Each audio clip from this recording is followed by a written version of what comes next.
Okay, so we're starting chapter 8. And in chapter 8, we're coming back to the sine and the cosine periodic functions. Periodic functions are used to measure anything that travels in a cyclical fashion.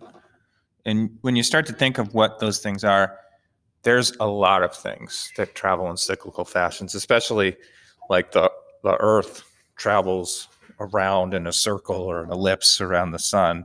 And so most time series data in the real world has some kind of cyclical element to it.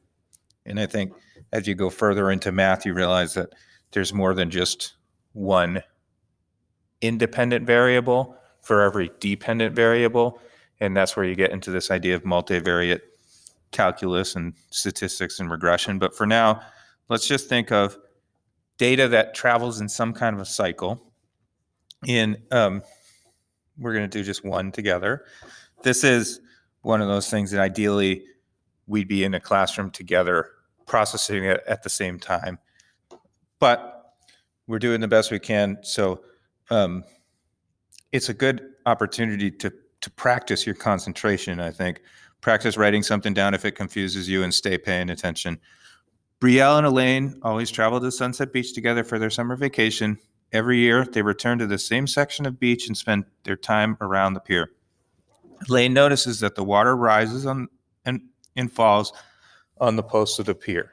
By the way, this is chapter 8, number 16. She thinks the height of the water can be modeled using a sinusoidal function. That's a fancy word for periodic. That means sine or cosine. There's other trigonometric functions. There's sine, cosine, tangent. There's also we're gonna learn that there's cosecant, secant, and cotangent. But for now, we're just thinking about sine and cosine. Brielle is snorkeling and notices that the pier posts are slimy up to the lowest level of the tide, which is 2 feet for this particular post. Since Brielle and Elaine are always curious about the world around them on vacation, they have nothing better to do and find out that there is a low point on the post at 8 a.m. and a high point 40 inches higher at 2 p.m. Okay, so what I want to do right now is let's think about this. This is going to be a graph, right? We know graphs go in waves. It's going to be kind of like this. Let's think about the top and let's think about the bottom. And if we think of the bottom of this wave is 2 feet, okay? It says the lowest point of the tide, which is 2 feet, all right? And, you know, what I'm going to do, and you would not initially anticipate this, but I've done this problem before, so I noticed that that's in feet, that's in inches. I could convert 40 inches to feet, but I think it would be easier to convert 2 feet to inches. So I'm going to say the bottom, the low level the water river's at is 24 inches.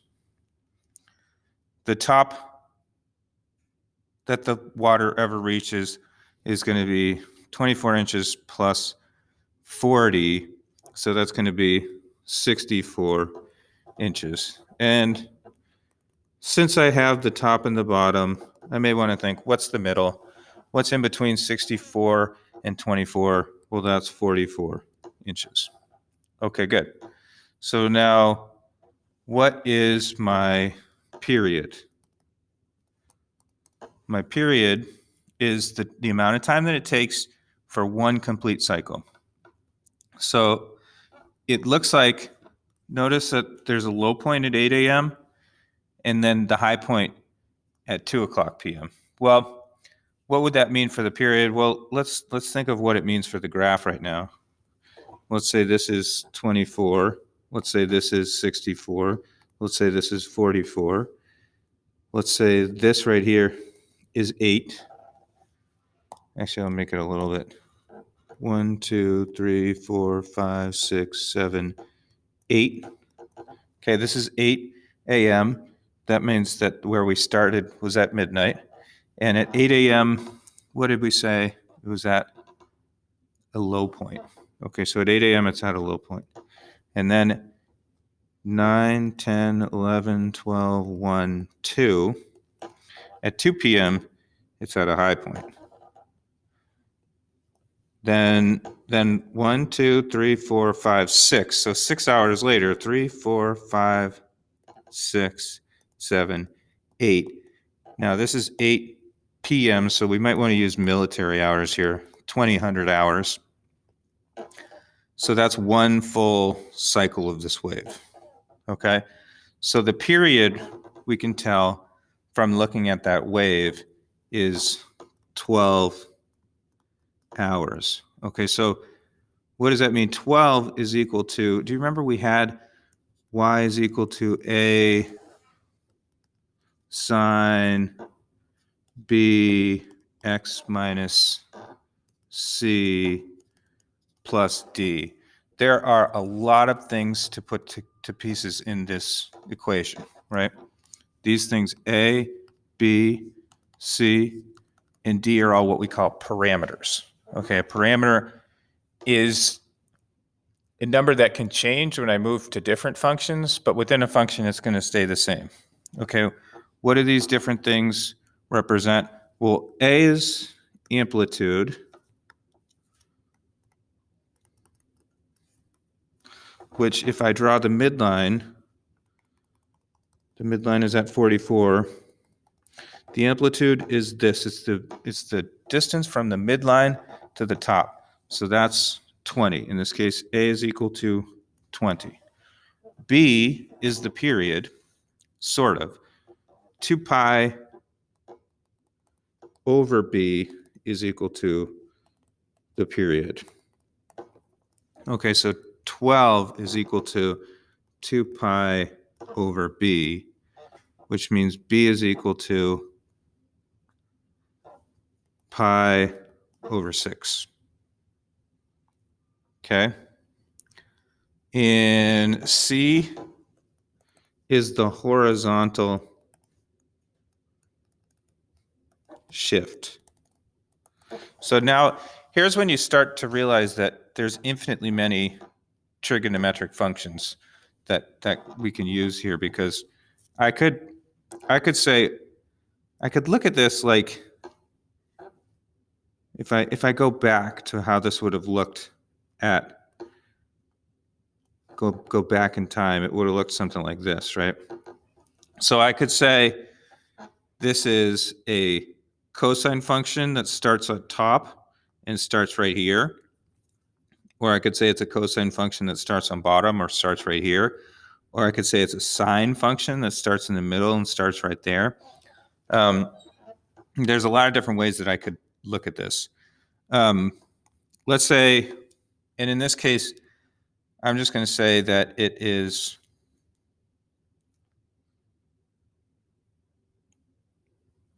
shifted from the beginning. I'm going to say it's shifted. Let's think of it starting shifted 8 to the right. So that means C is going to equal 8. And then D is always going to equal whatever that midline is. So D in this case is equal to 44. This is where it's going to take you multiple iterations of this to get all these things into place.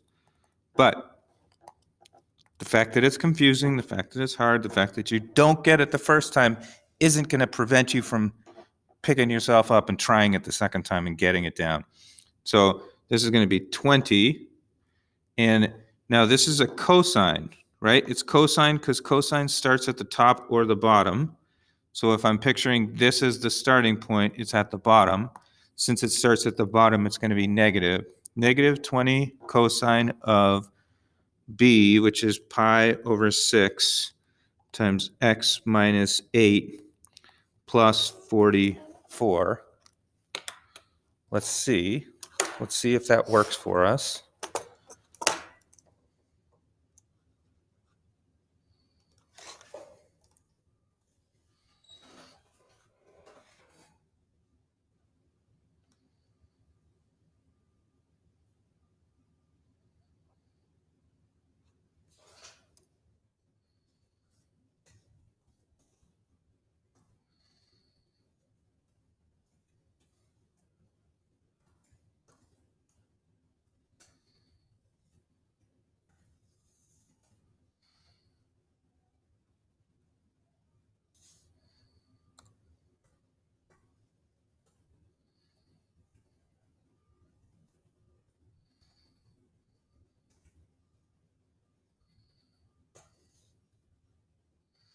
Okay, so now let's see, at 2 a.m. it's at 64, at 8 a.m. it's at 24. It looks like we have the graph correct.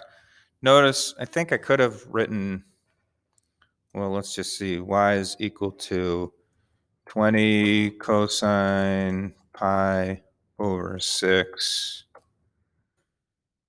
parentheses x minus 2 plus 44. And you don't have to know why, but this is what I was rambling about a little bit, is that those two functions are identical. If there's probably a way I could do it 20 sine pi over 6 x minus 5 maybe plus 44, and that looks close, but I think if I put a negative sign on there, then that becomes identical to it.